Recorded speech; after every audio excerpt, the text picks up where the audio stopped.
Agora você não terá mais desculpas em dizer que você, eu não consigo.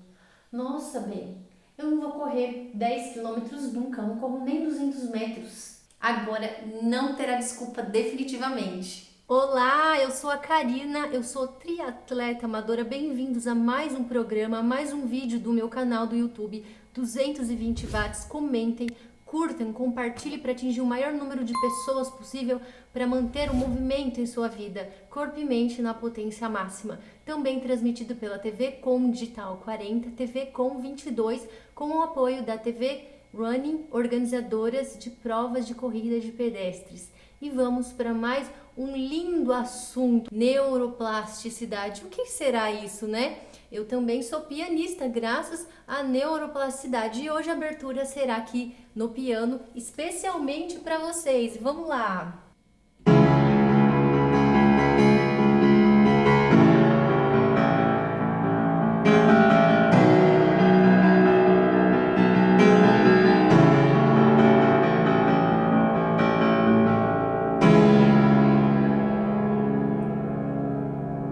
Eu comecei propositalmente lá no meu piano, porque quando a gente aprende, né, um novo instrumento ou então um novo esporte, seja qual for, quando a gente começa a ter novos estímulos, quando a gente começa a aprender algo novo, como andar, a ler, escrever, como sempre cito aqui, mesmo quando criança, tá? E mesmo quando adulto, essas células neurais, elas se transformam para decodificar essas novas informações. Ou seja, né, o nosso cérebro, incrivelmente, né, graças a Deus, né, que o nosso cérebro, ele se adapta, né, às novas informações.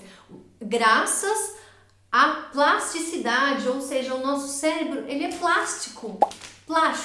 O plástico ele serve para fabricar inúmeras coisas, né?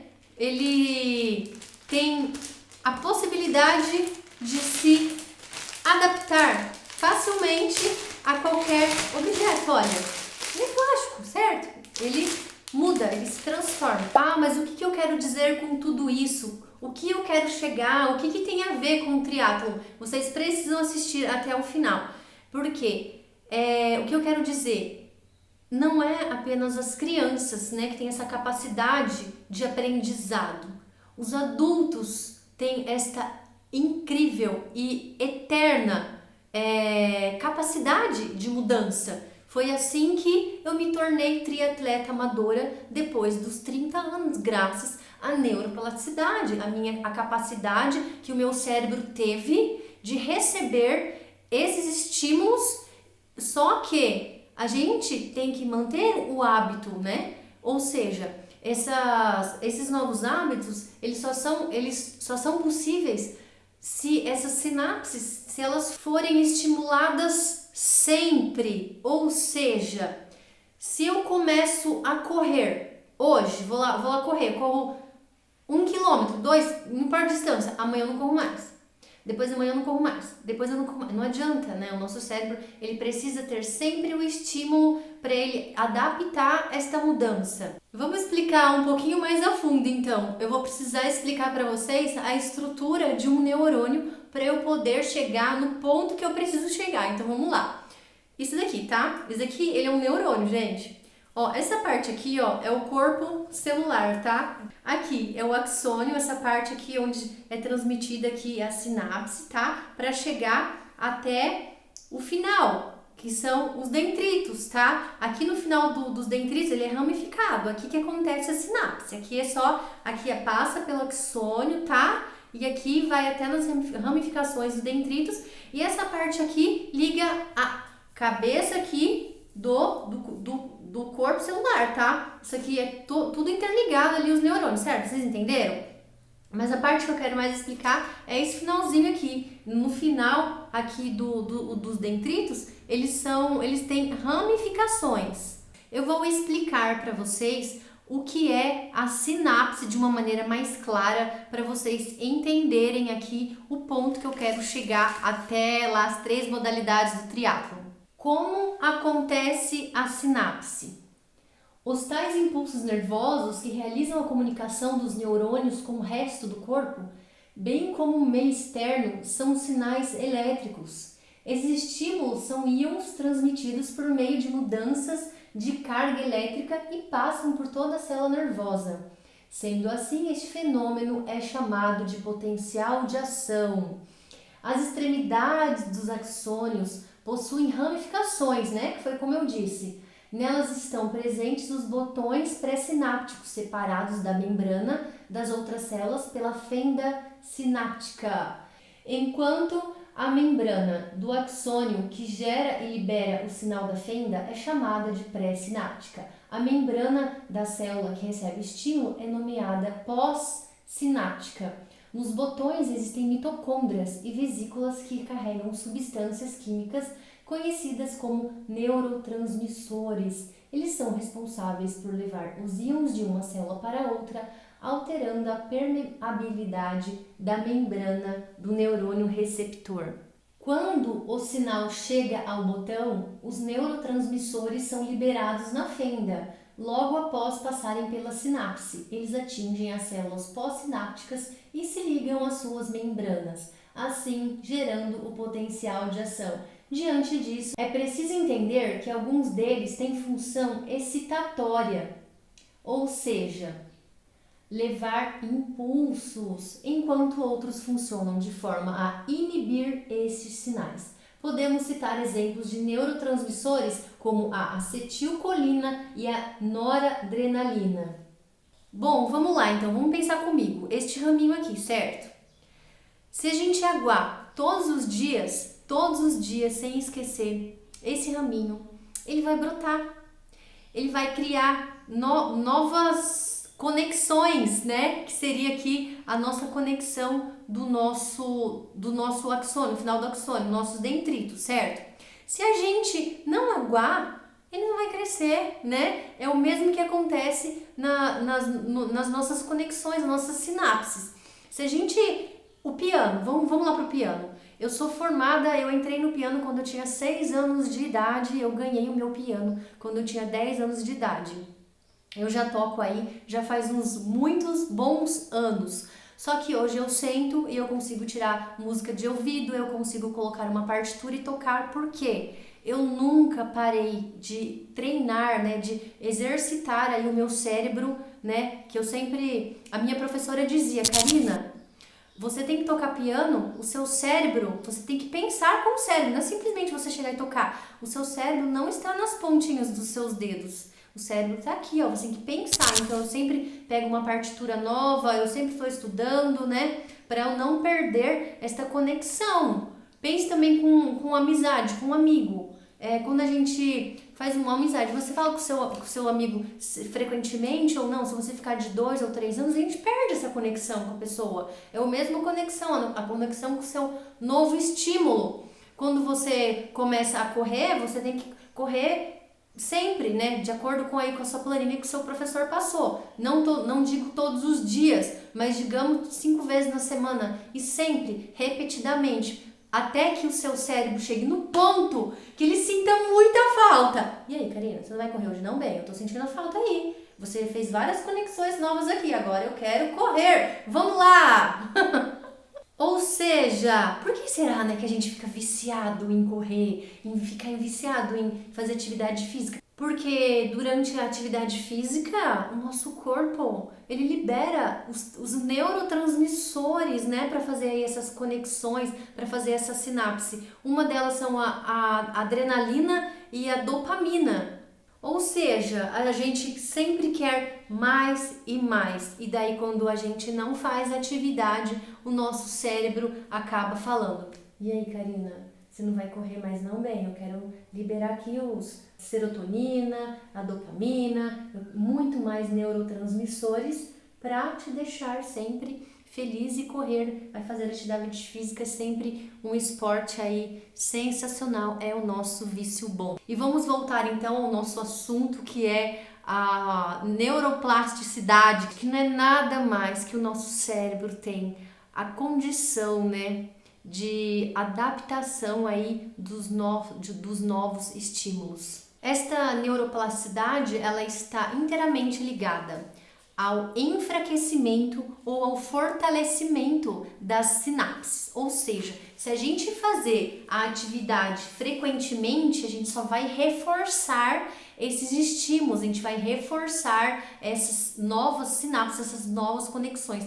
Agora, se a gente não fizer, a gente nunca, vai fortificar, a gente vai enfraquecer, a gente vai esquecer. Se eu não sentar lá no meu piano e tocar, eu vou esquecer. Se eu tivesse mais de 5 anos a tocar, até o meu dedo, a técnica ali mesmo das minhas mãos, eu ia perder o fortalecimento das minhas mãos e dos meus dedos e também do meu cérebro de olhar ali a partitura e lembrar de como que toca, entende? Isso é o mesmo pro esporte também. O seu despertador toca lá, 4h30, 5 horas da manhã, no primeiro dia você não vai. Aí no outro dia também você não vai, e depois você não vai. Como é que você vai criar novas conexões? Você precisa acordar um dia, você precisa acordar no outro, e no outro, e no outro. E sempre, até que você chega, que a gente acorda naturalmente, não é mesmo, corredores? Quantas vezes a gente já falou assim, eu vou dormir até às 9 horas no domingo. E às 6 horas a gente já estava lá de pé, porque o nosso cérebro já se adaptou. Ele já se acostumou com aquele estímulo, não é maravilhoso? Ferramentas de como vencer os primeiros dias para se adaptar aí para fazer o seu esporte, para acordar e ir lá com a sua MTB no meio da natureza. Pense no depois, se imagine lá pedalando na sua MTB, se imagine nadando lá na represa ou na piscina ou correndo com seus amigos. Sempre pensa no depois, você está lá na sua caminha lá quentinho, gostoso, pensa como seria bom. Pensa no momento que você vai treinar e pensa depois nos benefícios que vai te trazer. Você vai ficar mais saudável, você vai ficar mais alegre, porque o seu corpo vai produzir muitas substâncias naturais do nosso corpo, como a serotonina e a dopamina.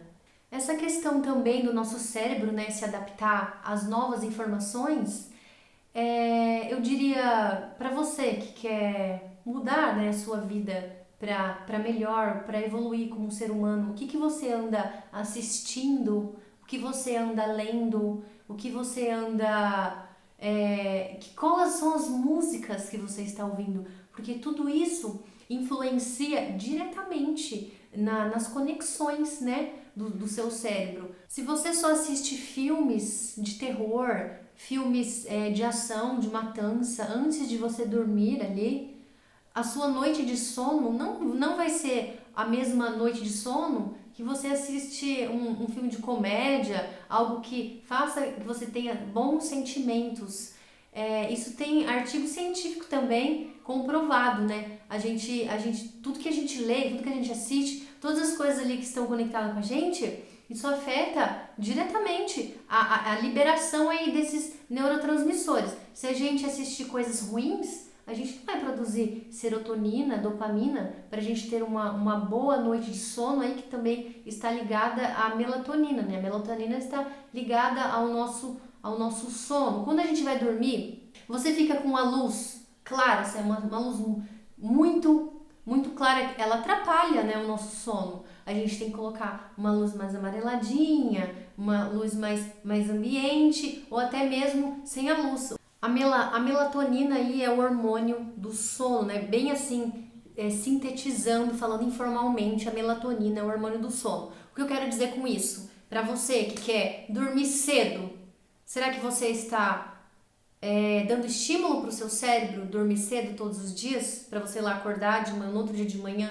e fazer a sua atividade física? Tudo isso é uma questão de hábito, porque o nosso cérebro ele é plástico e com tudo isso aí vem a neuroplasticidade, que é a capacidade do nosso cérebro em ter a adaptação dos novos estímulos.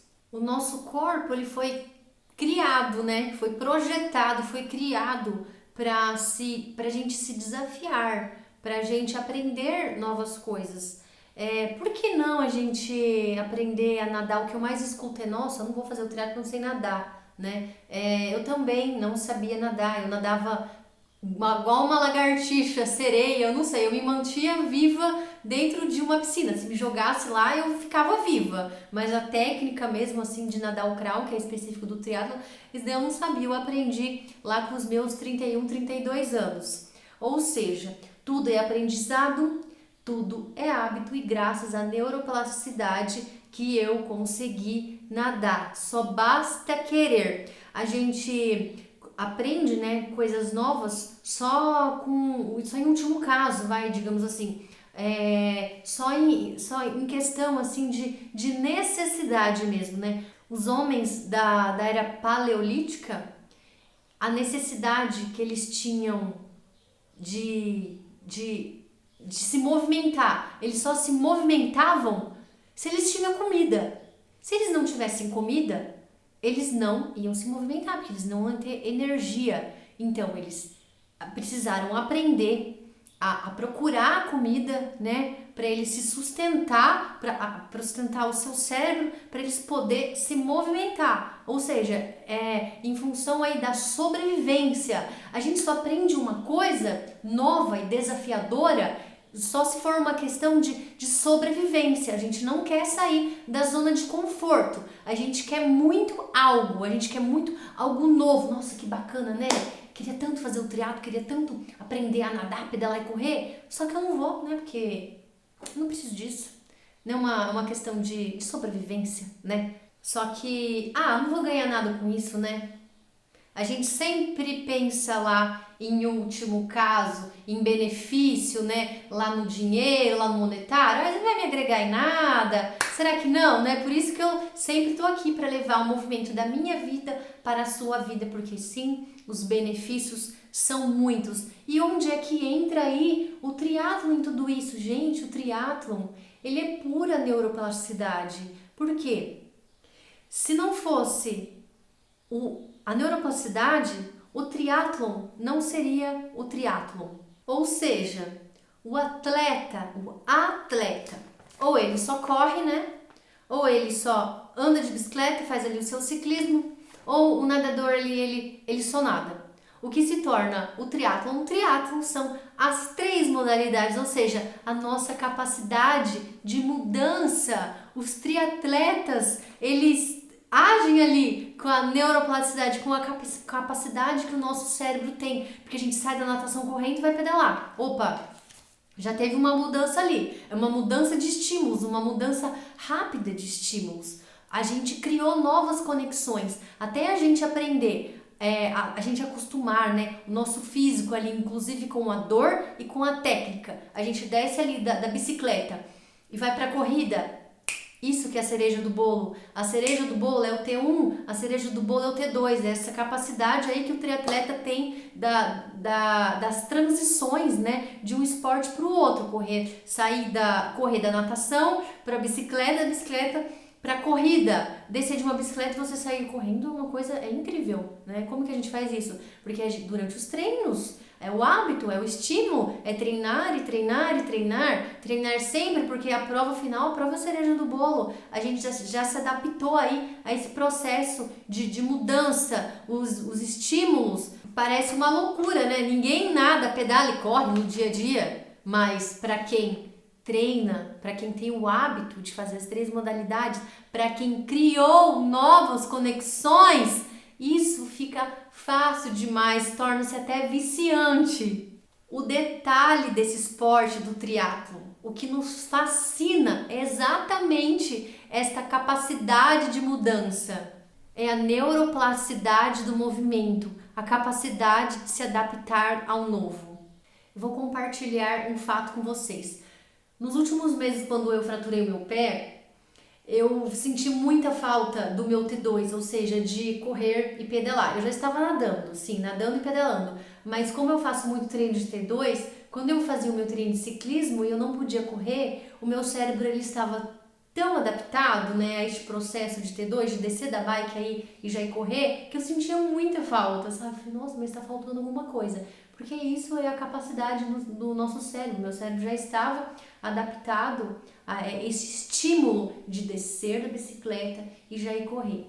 Ou seja, tudo é uma questão de pôr em prática, tudo é uma questão de hábito para você que tem mais de 30 anos, mais de 40, 50, 60 anos, que quer começar uma atividade física, não se preocupe, porque o seu cérebro ele é totalmente capaz de se adaptar ao novo estímulo. É uma questão de hábito, de fazer dia a dia, de criar novas conexões. Ah, eu não consigo. Nossa, bem, eu não vou correr 10 quilômetros nunca, eu não corro nem 200 metros. Agora não terá desculpa definitivamente. Não importa a maneira que a gente vai realizar, não importa se a gente vai realizar corretamente, porque, como eu disse, o hábito, né, os novos estímulos, o treino, isso que vai nos trazer a excelência. O importante é a gente acreditar sempre, porque acreditar nos gera esperança. Bom, então eu fico por aqui e nunca se esqueçam, se podes imaginar, podes conseguir. Um beijo, gente! Te vejo no pódio. Até o próximo programa.